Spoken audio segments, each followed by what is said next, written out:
Carlos Nelson with Cascade Media Group.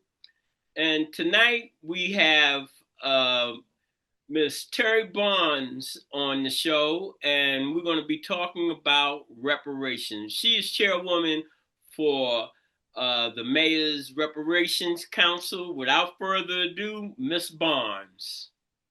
Well, thank you for having me, Carlos Nelson. It's always good to be with you. Tell our audience a little bit about reparations and what's going on as it relates to reparations here in Kansas City. Well, as you know, the mayor seated a reparations commission. Excuse me for interrupting you. Go from the beginning because some of our audience might not be familiar with reparations and how all of this has come about. Okay, so back in 1989, Congressman John Conyers wrote a bill called H.R. 40, which was a bill to study reparations for Black Americans. And he did that because the year before, in 1988, Ronald Reagan signed reparations for the Japanese Americans that had been interned back in 1940s. And all of those living Japanese Americans received $20,000 and some additional support. And he thought, well, if he could fashion a bill almost identical to that, but with the focus on Black Americans and the experience we've had in this country, if reparations could be passed in 88, he could get it passed in 89 for African Americans. And every year since 1989, that bill has come forward and has never made it to approval in the Congress. So here we are almost 40 years later, still trying to get a federal reparations bill, which is what that is. And I might not get this year exactly right, but if we were seated in 23, I believe it was 2019 or 2020 when Robin Rue Simmons out of Evanston, Illinois, put forward and was successful in passing reparations legislation for her city. And that recharged a reparations movement across the country because it was the first time that anybody had successfully gotten it passed in their city. So she started hosting an annual reparations conference in Evanston, Illinois. And cities have been going to that conference every year. And following that, our local Kansas City Coalition on Reparations worked with Mayor Lucas to stand up a commission here in Kansas City to look at reparations locally, not on the federal level, but locally. So where are we at on that? There was supposed to be some funding. We had talked a couple of months ago, and you said that there were some things on hold, but yeah, so funding. So we were seated in March of 2023, but we were seated without funding. So the mayor identified 13 commissioners to sit as part of his mayor's commission on reparations. And the goal was to hire a researcher to come into Kansas City to take a look at the city's policies, practices, institutional norms, decisions that have been made over time, and determine if any of those things harmed the Black community and possibly still continue to harm the Black community. We were seated without funding, and so we passed up that 18-month window. There was an 18-month window in order to get this work completed and for us to put a proposal back in front of City Council for consideration. We didn't get funded until the following year in 2024. We put out an RFP for these researchers in December of 2024. The other thing I should say is we asked for $500,000 to do this work because it's not cheap. You have to have a level of expertise to know how to do the research and to make sure that you develop a legally defensible work. Because reparations work is not about general discrimination or, people were uncomfortable with me, so they fired me. That's not what this research is about. This is about, are there ordinances, are there policies, were there norms within the city government that allowed harms to take place in the Black community? And those harms many of them could possibly still be in place. So we didn't get the 500,000. We ended up getting 350,000. So we put an RFP out in December. We identified candidates. We started interviewing them in 2025. We were moving through the process, and um, the contract got held up in the legal department. And that was after the new administration came into office in January and began to put out executive orders related to DEI, diversity, equity, and inclusion.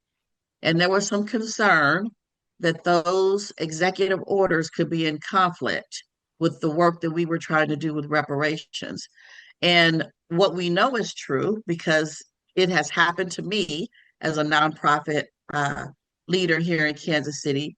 Our funds have been impacted. I lost an $85,000 grant that we were supposed to have for summer school, but I lost it because it was for girls only.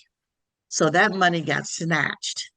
Um, so I think the city wanted to do its due diligence and take a deeper look at those policies and make sure that they were in good shape, because it could possibly affect future federal funding.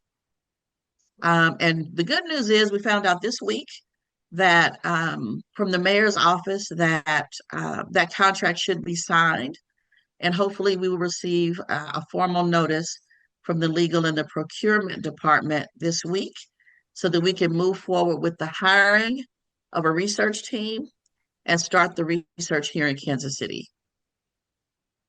So, how can our community participate as it relates to information, or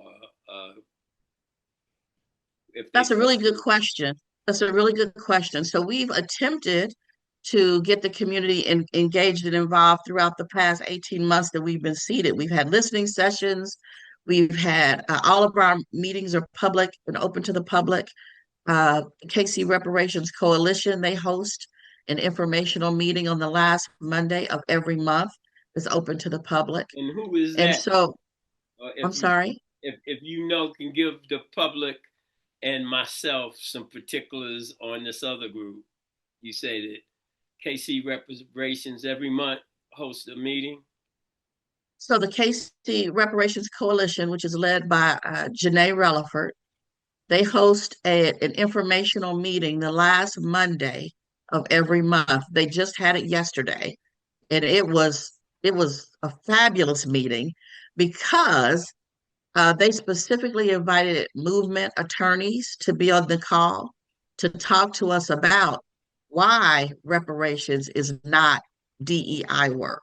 So we had folks from Washington, D.C. I on the meant to be on call. that call. I think somebody sent me that link, and It I was said yes, fabulous. and just totally forgot. It, it was fabulous. I took so many notes, and I told them that I am going to recommend that that recording be a required part of onboarding for the research team as well as the commission, because they talk specifically about what you were just concerned about.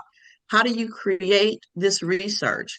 How do you do this work in a way that is legally defensible? And we know that these proposals have been getting attacked across the country. Robin Ruth Simmons, I mentioned just a few minutes ago, they are under attack right now. They're being sued for the work that they've done with reparations. And so we know and anticipate that that will happen. And so it's really important that we do the qualitative and the quantitative research the right way so that it's legally defensible. So you can't do all this general information. It has to be very specific, and it has to have all the information in place. So, is there anything you would like to say in closing?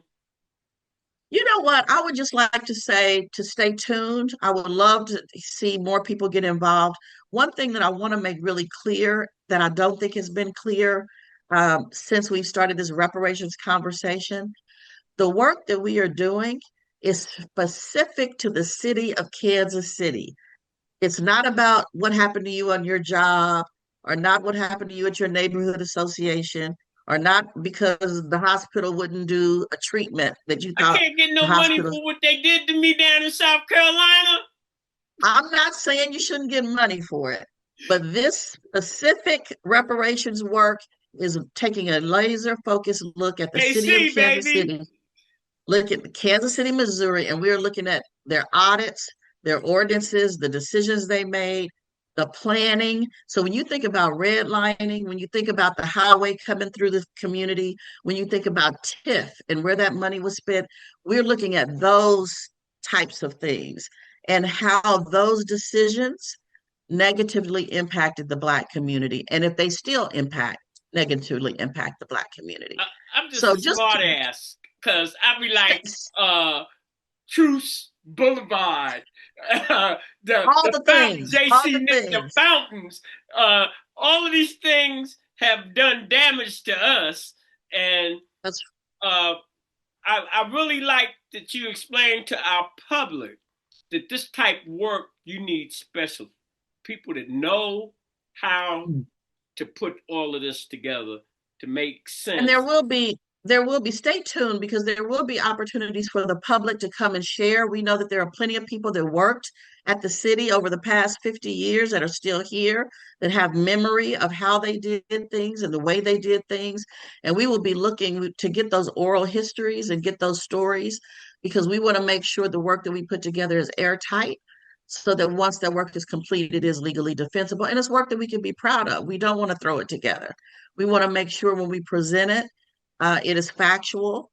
And the new council, because there probably will be some new council members, will be able to support the work. All righty.